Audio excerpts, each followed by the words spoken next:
देखिए इसके first part में हमने यहाँ देखा था कि हेल्थ एंड डिजीज।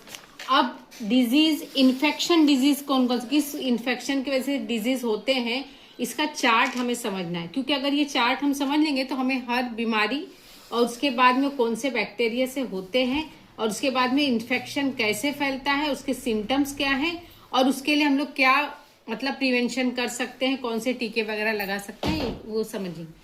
तो सबसे पहले जो इन्फेक्शन होता है, the disease spread through the air, water, food, insect, animal are called infection disease. मतलब जो डिजीज हवा से, पानी से, खाने से, बैक्टीरिया से, इंसेक्ट से, एनिमल से जो फैलते हैं, मतलब कांटेक्ट में आने से जो जो चीजें उससे फैलते हैं वो क्या क्या है।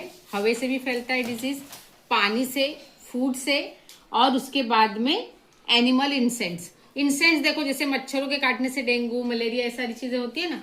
पानी अगर साफ नहीं रहेगा तो पानी पीने से हमें, पानी जो अगर उसके अंदर मिले होंगे बैक्टीरिया तो हमें कितनी बीमारियां होती हैं। तो ये सारी चीजें हमें देखनी है। सबसे पहली जो बीमारी फैलती है मोस्ट ऑफ, टीबी।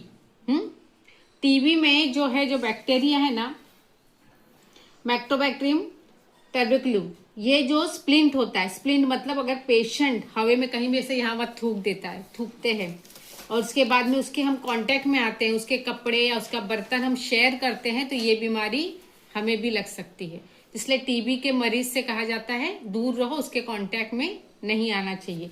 तो ये इसके अंदर सिम्टम्स क्या क्या होते हैं, क्या क्या, अगर टीबी है तो कहा जाता था 6 महीने से ज्यादा खांसी या बुखार रहना, उसके बाद में क्रॉनिक कफ, मतलब कफ हमेशा रहना, हमेशा उन लोग के कफ भरा रहता है, और बॉडी में हमेशा स्प्लिनिंग, उसको थरथराहट होती है, बुखार रहता है और उसको सांस लेने में तकलीफ होती है। तो ये सिम्टम्स अगर नजर आए किसी में तो समझने का उसको टीबी का प्रॉब्लम है।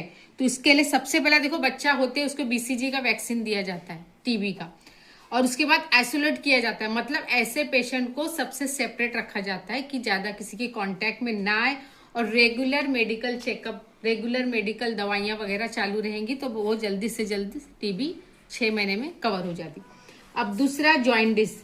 जॉइंडिस जो है ना, हेपेटाइटिस वायरस ABCD, इसकी स्टेजेस रहते हैं जॉइंडिस की, कि फर्स्ट स्टेज AB। तो ये किससे होता है कि कम वाटर जो होता है ना, पानी, साफ पानी न पीने से, शेयरिंग नीडल्स, मतलब सुई एक दूसरी की, अगर जैसे किसी को अगर ये बीमारी है तो उसी को लगाई हुई सुई किसी को लगा दी जाएगी तो उसको भी हो जाएगा। उसके बाद ब्लड ट्रांजैक्शन, मतलब उसको, जिसको ये बीमारी है जॉइंडिस, उसी के ब्लड को किसी को चढ़ा दिया जाएगा बिना टेस्ट के तो उसको भी ये बीमारी हो जाएगी। तो इसके अंदर क्या